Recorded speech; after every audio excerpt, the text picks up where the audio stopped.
से पहला चैप्टर लेते हैं केमिकल रिएक्शंस एंड इक्वेशंस, और उसके अंदर जो सबसे पहला इंपॉर्टेंट कॉन्सेप्ट हम पढ़ने वाले हैं वो है कैल्शियम ऑक्साइड से रिलेटेड। तो हम सभी को पता है कैल्शियम ऑक्साइड जब पानी के साथ रिएक्ट करता है तो एक विगरस रिएक्शन होता है, और ये एक्सोथर्मिक रिएक्शन होता है। एक्सोथर्मिक रिएक्शन का मतलब क्या होता है? A large amount of heat is produced, और जब ये रिएक्शन होता है तो प्रोडक्ट क्या बनता है हमारे पास? स्लेक्ड लाइम, जिसे हम आम भाषा में लाइम वाटर भी कहते हैं। इसका केमिकल नेम होता है कैल्शियम हाइड्रोक्साइड। आपको इक्वेशन भी अच्छी तरीके से आनी चाहिए। CaO plus H2O gives CaOH whole twice. And ये किस टाइप का रिएक्शन है? कॉम्बिनेशन रिएक्शन, क्योंकि यहाँ पे दो रिएक्टेंट्स आपस में मिलकर एक सिंगल प्रोडक्ट बना रहे हैं। अब साथ ही एक और इंफॉर्मेशन हमारे लिए जानने लिए बहुत ज़रूरी है कि जब ये कैल्शियम हाइड्रोक्साइड, यानी ये जो बना हमारे पास प्रोडक्ट कैल्शियम हाइड्रोक्साइड, जब इसका कार्बन डाइऑक्साइड के साथ रिएक्शन होता है तब हमारे पास क्या बन जाता है? Calcium carbonate. क्या बन जाता है? Calcium carbonate.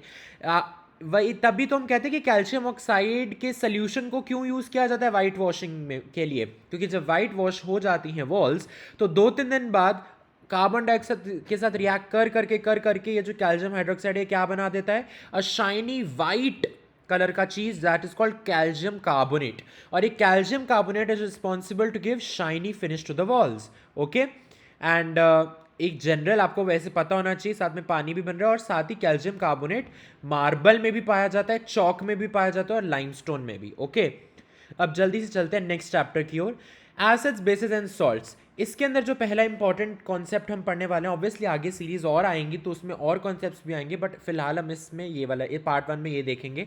POP that is plaster of Paris. जब हम जिप्सम को हीट करते हैं कौन सा टेम्परेचर बहुत इंपॉर्टेंट है? 373 केल्विन। जिप्सम का फॉर्मूला क्या होता है? CaSO4.2H2O। ओके, तो वो अपना वाटर ऑफ क्रिस्टलाइजेशन लूज कर देता है 1.5 मॉलिक्यूल, और बन जाता है हमारे पास कैल्शियम सल्फेट हेमीहाइड्रेट, और इस CaSO4.12H2O को हम कहते हैं POP, that is called plaster of Paris. Plaster of Paris एक वाइट कलर का पाउडर होता है जिसको अगर यदि हम पानी में वापस मिलाएंगे तो हमें जिप्सम वापस से मिल जाएगा, जो कि एक हार्ड सॉलिड मास होता है, और उसकी इक्वेशन ये है CaSO4.12H2O plus 1.5H2O gives CaSO4.2H2O, because 1.5 plus half gives 2 water molecules। अब आप देखेंगे यहाँ पे कि जो जिप्सम है उसके अंदर तो ठीक है पूरा पूरा वाटर मॉलिक्यूल है, लेकिन अगर मैं बात करूँ पीओपी की, पीओपी के फॉर्मूला के अंदर आपने हाफ H2O क्यों लिखा है? क्या आधा वाटर मॉलिक्यूल? नहीं, ऐसा कभी नहीं होता। इसका एक्चुअली फॉर्मूला में हम ऐसे लिखते हैं, लेकिन एक्चुअली इसका मीनिंग ये है कि 2 formula units of calcium sulphate is sharing 1 water molecule. तो एक के हिस्से में क्या आया? हाफ आया। अगर 2 यूनिट्स एक यूज कर रहे हैं तो एक यूनिट हाफ ही यूज करेगा ना, तो उसको रिप्रेजेंट ऐसे करते हैं। And then POP is use for making toys, for decoration, to smoothen surfaces etcetera. अब हम आ जाते हैं मेटल्स एंड नॉन मेटल्स वाले चैप्टर पे। यहाँ पे जो बहुत इंपॉर्टेंट चीज़ है इनके रिएक्शंस, ये कौन से लेवल के मेटल्स किस टाइप से रिफाइन होते हैं, उनसे मेटल कैसे एक्सट्रैक्ट किया जाता है, बेसिकली एक्सट्रैक्शन ऑफ ओज। तो सबसे पहले मैं बात करूंगा लो रिएक्टिविटी वाले मेटल्स के। आप आई होप सो आपको रिएक्टिविटी सीरीज याद है अच्छी तरीके से। जो लो वाले रिएक्टिविटी के मेटल्स हैं जैसे कि मर्क्यूरी वगैरह, कॉपर, ये सब इनकी सल्फाइड ओर्स में ज़्यादातर ये पाए जाते हैं, और ये सिंपल रोस्टिंग की मदद से मेटल हमें मिल जाता है। हमें कोई रिड्यूस कुछ नहीं करना पड़ता, सिंपल रोस्ट करो हमें मेटल मिल जाएगा, और बाद में ऑब्वियसली मेटल को प्योरीफाई किया जाता है। अब मैं बात करूं मेटल्स ऑफ मीडियम रिएक्टिविटी, तो मीडियम रिएक्टिविटी के जो मेटल्स होते हैं वो 2 फॉर्म्स में पाए जाते हैं। नंबर 1 कार्बोनेट और, नंबर 2 सल्फाइड और। तो जो कार्बोनेट और के रूप में पाए जाते हैं मेटल्स, वो कैल्सिनेशन के थ्रू उनके ऑक्साइड में उस मेटल की ऑक्साइड पाई जाती है, और जो मेटल सल्फाइड ओर की फॉर्म में पाए जाते हैं उनकी रोस्टिंग से उस मेटल की ऑक्साइड पाई जाती है। एक बारी मेटल की ऑक्साइड मिल गई उसके बाद हम रिडक्शन करते हैं ताकि हमें मेटल मिल जाए। अब यहाँ ध्यान से देखें, यहाँ से सल्फाइड ओर से डायरेक्टली रोस्टिंग करने पे मेटल मिल गया था, लेकिन यहाँ पे सल्फाइड ओर की पहले डायरेक्टली रोस्टिंग तो हुई लेकिन उसके बाद हमें ऑक्साइड मिला, ऑक्साइड के बाद फर्दर रिडक्शन हुआ तब जाके हमें मेटल मिला, और बाद में प्योरीफाई किया जाता है मेटल को। अगर मैं बात करूं हाई रिएक्टिविटी वाले मेटल्स की, जैसे सोडियम, पोटेशियम, इनकी इलेक्ट्रोलिसिस की जाती है इनकी मोल्टन ओर में। इलेक्ट्रोलिसिस का मतलब इलेक्ट्रिसिटी का पास करवाना, और जब इलेक्ट्रोलिसिस होती है उसके बाद फाइनली हमें प्योर मेटल मिल जाता है। अब चलिए आगे बढ़ते हैं नेक्स्ट चैप्टर की ओर, कार्बन एंड इट्स कंपाउंड्स। पहला रिएक्शन हम पढ़ेंगे इसके अंदर एडिशन रिएक्शन। ये अनसैचुरेटेड हाइड्रोकार्बन्स पे किया जाता है। अनसैचुरेटेड का मतलब क्या है? ऐसे हाइड्रोकार्बन्स जिसमें या तो डबल बॉन्ड हो या तो ट्रिपल बॉन्ड हो, those are called unsaturated. Hydrogen add की जाती है in the presence of nickel और palladium as a catalyst. Catalyst rate of reaction को बढ़ाने या घटाने का काम करता है। क्या बात समझ में आई? अब ध्यान से समझो, जब ये ऐसा होगा तब हमारे पास सैचुरेटेड हाइड्रोकार्बन आ जाएगा। आपने देखा यहां से डबल बॉन्ड हटके एक सिंगल बॉन्ड आ गया और साथ ही हाइड्रोजन अटैच हो गई जो हम यहां पे डाल रहे थे। This reaction is commonly used in hydrogenation of vegetable oils. ये H2 के ऐड करने को हम हाइड्रोजिनेशन कह रहे हैं। ठीक है, वेजिटेबल ऑयल का मतलब क्या है? Vegetable oils contain unsaturated hydrocarbons, और जब वेजिटेबल ऑयल की हाइड्रोजनेशन होती है तो हमें क्या मिल जाता है? एनिमल फैट मिल जाता है, और एनिमल फैट के अंदर होता है saturated hydrocarbons. Okay, and you must have seen, ये भी बहुत इंपॉर्टेंट चीज है कि animal fats generally contain saturated fatty acids which are said to be harmful for health, and oils containing unsaturated, यानी ये वाली चीज should be chosen for cooking. चलिए आगे बढ़ते हैं सब्स्टिट्यूशन रिएक्शन पर। इसी चैप्टर का पार्ट है। सैचुरेटेड हाइड्रोकार्बन पर ही किया जाता है। Cl2 यानी क्लोरीन गैस को ऐड किया जाता है in the presence of sunlight. क्या बात समझ में आती है? आपको पता है सैचुरेटेड हाइड्रोकार्बन्स अनसैचुरेटेड के मुकाबले अनरिएक्टिव होते हैं, इनर्ट होते हैं, they are less reactive. Saturated है इसलिए they only contain single bonds. तो जब क्लोरीन गैस को सनलाइट की प्रेजेंस में पास किया जाता है, एक बहुत ही फास्ट रिएक्शन होता है। क्लोरीन 1 बाय 1 हाइड्रोजन एटम्स को रिप्लेस करता रहता है, या कहो हाइड्रोजन एटम्स की जगह ले रहा है, या कहो उसको सब्सटीट्यूट कर रहा है। ओके, सो क्या बन जाएगा हमारे पास फिर? CH3Cl, क्लोरोमीथेन और साथ में HCl in the presence of sunlight होता है। ये बात समझ में आई? ऐसे और भी बनते हैं लेकिन फिलहाल हमें यही रिएक्शन पढ़ना है। चलिए आगे बढ़ते हैं लाइफ प्रोसेसेस वाले चैप्टर की ओर। ये बहुत इंपॉर्टेंट फ्लो डायग्राम है जो आपको याद होना चाहिए, रट्टा होना चाहिए। ग्लूकोज जो कि एक सिर्फ 6 कार्बन मॉलिक्यूल है, यानी ये मॉलिक्यूल के अंदर 6 कार्बन एटम्स हैं। साइटोप्लाज्म में glucose gets converted to pyruvate. Pyruvate एक 3 कार्बन मॉलिक्यूल है, साथ में एनर्जी भी रिलीज होती है। पायरुवेट फर्दर फिर 3 पाथवेज ले सकता है जो आपको रटे हुए रहने चाहिए। पहला पाथवे होता है यीस्ट के अंदर, in the absence of oxygen क्या बनता है? इथेनॉल बनता है जो कि 2 कार्बन का मॉलिक्यूल है, साथ में CO2, साथ में एनर्जी भी मिलती है। लैक ऑफ ऑक्सीजन, जब हम हैवी एक्सरसाइज करके आते हैं तो लैक ऑफ ऑक्सीजन वो वाली कंडीशन होती है जो कि मसल सेल्स में होती है, और एब्सेंस यीस्ट में टेक प्लेस होते हैं। Lack is in muscle cells after heavy exercise. क्या बनता है? लैक्टिक एसिड बन जाता है जिसकी वजह से क्रैम्प्स आते हैं बॉडी में। It is a 3 carbon molecule, साथ में एनर्जी भी रिलीज होती है। And then we have presence of oxygen that takes place in mitochondria. क्या बनता है products? Carbon dioxide, water and energy. अगर मैं बात करूं प्रेजेंस की तो दिस इज एरोबिक रेस्पिरेशन, और ये वाले जो 2 पाथवेज हैं दीज आर एनारोबिक रेस्पिरेशन। तो ऑब्वियसली एरोबिक रेस्पिरेशन में एनर्जी ज्यादा बनेगी as compare to anaerobic respiration. चलिए आगे बढ़ते हैं control and coordination. When growing plants detect light, a hormone auxin is released that helps the cells to grow longer. ठीक है जी, इसी वजह से क्या होता है, हम जनरली देखते हैं कि जो प्लांट्स हैं वो सनलाइट की तरफ क्यों झुके हुए हैं, क्योंकि जिस साइड पे सनलाइट आ रही है वहाँ पे ऑक्सिन सिंथेसाइज होगा, उसकी वजह से ऑक्सिन उस वाली साइड के सेल्स को आई मीन नो, ऑक्सिन तो सिंथेसाइज होगा लेकिन auxin is reluctant to act in the presence of light. वो उससे लाइट से दूर भागता है ये ऑक्सिन जो हार्मोन है। So it will diffuse towards the shady side of the shoot, और वहां पर ये सेल्स को इलोंगेट करेगा। As a result of which जो शेडी साइड है स्टेम की, वो ज़्यादा भारी हो जाएगी क्योंकि वहां के सेल्स लंबे हो गए। तो it will obviously bend towards the light. ठीक है, that is why the plant appears to bend towards the light. Because आप ध्यान से सोच के देखो, मान लो ऐसे बेंड है। बेंड क्यों है? क्योंकि लाइट यहाँ से आ रही है, लाइट यहाँ से आ रही है, तो ये ऑक्सीजन यहाँ भाग गया, यहाँ भाग गया, तो यहाँ के सेल्स बड़े हो गए और वो झुक गया इस side. That is it appears to bend towards the sunlight. तो लाइट यहाँ से आई, I should have brought a diagram to be clear about that, but I don't know if you understood or not. ये आपके पास एक stem है, light यहाँ से आई है ऑक्सीजन इस साइड आ गया, ऑक्सीजन इस साइड आ गया, तो यानी ये वाले सेल्स बड़े हो गए, ये वाले सेल्स लंबे हो गए, तो बाहर इस साइड डालेंगे, जब बाहर इस साइड डालेंगे तो स्टेम इस साइड थोड़ी झुक जाएगी, that is what appears to bend towards the light, ठीक है। दूसरे टाइप का हार्मोन होता है gibberellin, gibberellin help in the growth of the stem, ठीक है, just like oxygens, but oxygens तो मतलब हर जगह के सेल्स बढ़ाने में, लॉन्ग करने में, but it specifically for the growth of the stem we have gibberellins, we have cytokinins that promote cell division, okay, and rapid cell division specially in fruits and seeds, and we have abscisic acid जो कि inhibits growth, और उसका effect होता है wilting of leaves. Obviously अगर हमारे पास तीन hormones हैं which are helping in growing of plant such as auxin, gibberellin, cytokinin, एक हार्मोन ऐसा भी होता है जिसको सिग्नल कर सके कि रोक जाओ अब और नहीं ग्रोथ होनी चाहिए, that is abscisic acid, okay. Next, how do organisms reproduce, इसके अंदर हमें ये पता होना चाहिए, द एम्ब्रियो यानी जो डेवलपिंग है child, it gets nutrition from the mother's body with the help of a special tissue called placenta. अभी प्लेसेंटा क्या है, this is a disc, very important, it is embedded in the uterine wall, it contains villi on the embryo side of the tissue। villi का हमने उस वाले chapter, nutrition वाले chapter में भी पढ़ा था, it is used to increase the surface for absorption, right? So on the mother side are blood spaces which surround the villi, this provides a large surface area for glucose and oxygen to be passed from the mother to the embryo, okay। and also जो embryo develop हो रहा है, it will generate waste substances that can be removed by transferring them into the mother's blood through the placenta।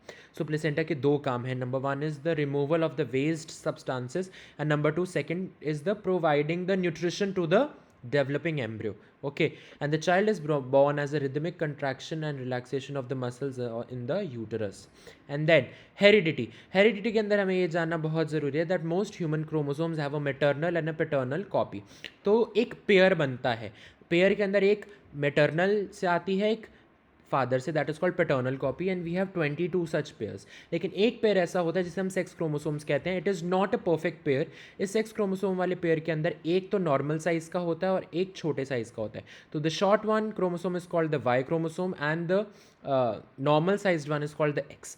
So a mother always gives X chromosome. So अगर father से X वाला inherit हुआ है, so it will be X X that is called a girl is born, and अगर father से Y inherit हुआ है तो it will be X Y that is a boy is born। Then we have light, reflection and refraction. In this, three formulas really important that can be asked as a numerical. Number one is the Snell's law. It says sine of angle of incidence divided by sine of angle of refraction is equals to a constant। अभी constant is nothing but n/1, okay. n/1 को आप n2 divided by n1 भी लिख सकते हो, या that is refractive index of medium 2 divided by refractive index of medium 1, and this is further equal to v1 upon v2, that is speed of light in medium 1 divided by speed of light in medium 2। साथ ही अगर आपको absolute refractive index की अगर मैं बात करूं तो उसके अंदर it is equals to speed of light in air जो कि फिक्स्ड होती है 3 × 10⁻8 मीटर्स पर second divided by speed of light in the given medium, जिस मीडियम का एब्सोल्यूट रिफ्रैक्टिव इंडेक्स आपको पता है। तो ये तीन फॉर्मूलाज का यूज़ करके कैसे भी वो क्वेश्चन को न्यूमेरिकल को घुमा सकते हैं। चलिए आगे बढ़ते हैं। Human I and the colourful world के अंदर why is the colour of the clear sky blue? Clear sky का जो कलर है वो ब्लू क्यों होता है? अब पूरा पैराग्राफ इंपॉर्टेंट है इसलिए एक एक लाइन पढ़ के आपको ध्यान से समझाने वाला हूं मैं। Molecules of air and other fine particles in the atmosphere have size smaller than the wavelength of visible light। यानी जो विजिबल लाइट जो आप देख पाते हो उसकी वेवलेंथ ज़्यादा होती है as compare to the fine particles जो कि मिलकर बनाते हैं ये जो हमारा एयर के अंदर या atmosphere whatever it is, okay. These are more effective in scattering light of shorter wavelengths, ठीक है जी। तो ये जो फाइन पार्टिकल्स होते हैं जो कि हमारी हवा में हमारे एटमॉस्फेयर में प्रेजेंट होते हैं, they can only scatter light of shorter wavelengths, okay. So अब मुझे आप जल्दी से बताइए कि शॉर्टर वेवलेंथ कौन से कलर की ज़्यादा होती है? ऑब्वियसली इट इज, जल्दी जल्दी जल्दी, ब्लू। ब्लू बिकॉज विबग्योर ध्यान रखो, red has got the longest wavelength and blue has got the shortest wavelength, okay. You can say violet obviously, so bluish tone में वो आ जाता है। That is why the red light has a wavelength of about 1.8 times greater than the blue light, okay. तो इसका मतलब कम wavelength किसकी हुई, ब्लू कलर की लाइट की, right. So when sunlight passes through the atmosphere, जो ऊपर आपके हवा में एटमॉस्फेयर है, it has got fine particles, तो वो fine particles definitely shorter wavelength यानी ब्लू कलर की वेवलेंथ को ज्यादा स्कैटर करेंगे as compare to red colour वाली वेवलेंथ को, इसीलिए the scattered blue light enters our eyes. Obviously जब हम कोई चीज तभी देख पाते हैं जब लाइट हमारे आंखों में जाती है, और क्योंकि ब्लू कलर की लाइट ज्यादा स्कैटर हुई है, ज्यादा स्कैटर हुई है as compare to red colour की लाइट से, तो वो हमारी आंखों में जाती है और हमें स्काई ब्लू अपीयर होता है, ओके। एंड इट इज़, अगर अर्थ के पास कोई एटमॉस्फेयर होता ही नहीं, आप मान के चलो, ठीक है, अगर नहीं होता, जैसे कि मून पे होता है, moon has no atmosphere, right, तो the sky would have looked dark, the sky would have looked black dark, okay. और यही रीज़न है क्योंकि स्कैटरिंग ही नहीं हो पाती, ऑब्वियसली स्कैटरिंग होगी तभी तो कलर्स दिखेंगे, स्कैटरिंग नहीं होगी तो the sky would appear dark to the passengers, तभी एस्ट्रोनॉट्स वगैरह को इट अपीयर्स डार्क। अब आपने देखा होगा कि ठंडियों में क्या, कोई भी सीज़न हो, जो सिग्नल लाइट्स होती हैं स्पेशली जो डेंजर को सिग्निफाई करती हैं, they are painted red in colour. Why? Because ये जो रेड कलर होता है it is least scattered, blue is the most scattered, ठीक है, लेकिन red is the least scattered by fog और smoke, that is why it appears as the same colour from a distance also, मतलब दूर से देखोगे तो भी रेड दिखेगा, पास जाके देखोगे तो भी रेड ही दिखेगा, बिकॉज रेड ज़्यादा स्कैटर नहीं होता, रेड ज़्यादा स्कैटर नहीं होता तो कोई और कलर दिखेगा ही नहीं, रेड ही दिखेगा, ठीक है।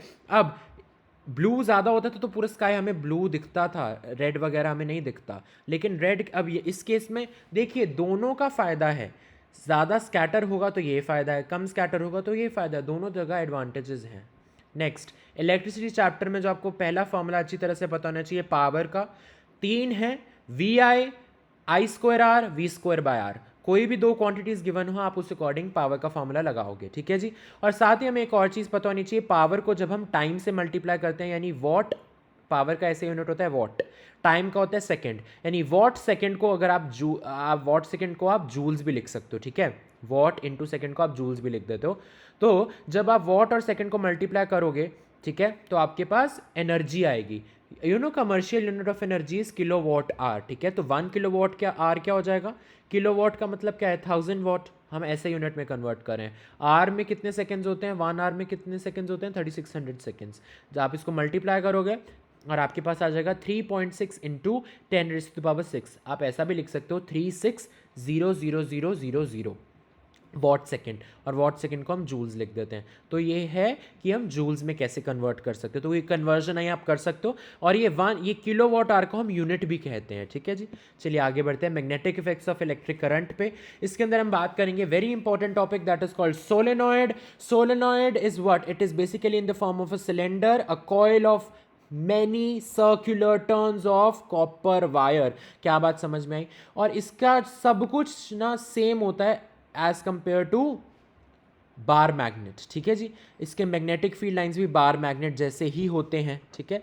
And one end of the solenoid behaves as a north pole and the other behaves as a bar magnet का साउथ पोल, ठीक है जी, और इसके अंदर जो फील्ड लाइंस होती हैं it is in the form of parallel straight lines, या आप कह सकते हो the magnetic field inside the solenoid is uniform, क्या बात समझ में आई, इनसाइड हर एक पॉइंट पे सेम ही होता है, ठीक है, कोई भी पॉइंट आप उठा लो अंदर inside the solenoid, and outside बिल्कुल सेम लाइंस होंगी जैसे कि एक बार मैग्नेट की होती है। और साथ ही एक और इम्पॉर्टेंट चीज़ ये है कि सोलेनॉइड के अंदर यदि आप कोई भी मैग्नेटिक मटेरियल रख दोगे तो वो मैग्नेटाइज हो जाएगा, it will behave as a magnet, जैसे कि आप सॉफ्ट आयरन उसे रख दो तो जो मैग्नेट बनेगा ना सोलेनॉइड के अंदर थोड़ी देर रखे देने से, तो it will be called an electromagnet, क्या बात समझ में आई। चलिए आगे बढ़ते हैं नेक्स्ट चैप्टर की ओर, last chapter it is our environment, very important ozone. Ozone क्या है, एक 3 एटम्स ऑफ ऑक्सीजन से बना एक मॉलिक्यूल है, O3 इसका फॉर्मूला होता है। वैसे तो ये डेडली पॉइजन होता है लेकिन हाई लेवल्स पे यानी ऊपर आसमान में इट बिहेव्स एज अ बूंद, वरदान की तरह है, because it shields us, it protects us from the harmful UV radiations of the sun, and UV radiations इतनी खतरनाक होती हैं कि it is known to cause skin cancer in human beings, तो उससे प्रोटेक्ट करने के लिए ओजोन लेयर हमारे पास है, लेकिन वो डिप्लीट हो रहा है। वो डिप्लीट क्यों हो रहा है, क्योंकि CFCs का काफ़ी ज़्यादा यूज़ किया जाता है, काफ़ी ऐसे और भी सिंथेटिक केमिकल्स होते हैं, एंड स्पेशली क्लोरोफ्लोरोकार्बन CFCs जो कि रेफ्रिजरेंट्स और फायर एक्सटिंग्विशर्स में यूज़ किए जाते हैं, 1987 में यूनिप ने एक बहुत इंपॉर्टेंट स्टेप लिया था। उसने कहा था कि we have to freeze the CFC production levels to bring them down to 1986 levels. Okay, और ये तो ये सारी चीज़ें हो गई, लेकिन मेथड भी आप जान लीजिए ओजोन बनती कैसी है ऊपर लेयर्स ऑफ अर्थ में। तो बेसिकली जो O2 है यानी ऑक्सीजन का जो एक मॉलिक्यूल है, यूवी रेडिएशंस उसको तोड़ देती हैं दो ऑक्सीजन के एटम से। इसमें से ये वाला या ये कोई भी एक ऑक्सीजन का एटम एक ऑक्सीजन के मॉलिक्यूल के साथ मिलके एक ओजोन का मॉलिक्यूल बनाता है। So there are 2 steps involve in the formation of ozone molecule. और ये तो मैंने आपको डिटेल में ये समझाया कि होता क्या है। ऐसे तो करोड़ों बिलियंस होंगे ना एटम्स जो करते होंगे यही सेम चीज़ें। एक यहाँ पे मिल गया, ये वाला कहीं और मिल जाएगा, ऐसे O2 के और भी टूट रहे होंगे। तो ये चलता ही रहता है, ओजोन ऐसे बनती ही जाती है, ठीक है। बट डिप्लीशन का रेट कम होना चाहिए ओजोन का एज कम्पेयर टू फॉर्मेशन, ठीक है। फॉर्मेशन ज़्यादा होनी चाहिए, डिप्लीशन कम। और वो तभी होगा जब CFCs, रेफ्रिजरेंट्स, ACs में कम होगा यूज़, ठीक है। तो चलिए विद दिस हम फिलहाल पार्ट 1 को यहीं ख़त्म करते हैं। सारे इंपॉर्टेंट जो बोर्ड्स में आने की प्रॉबिलिटी जिसकी सबसे ज़्यादा हाई है वो सारे इंपॉर्टेंट कॉन्सेप्ट्स इसमें कवर मैंने आपको करवा दिए।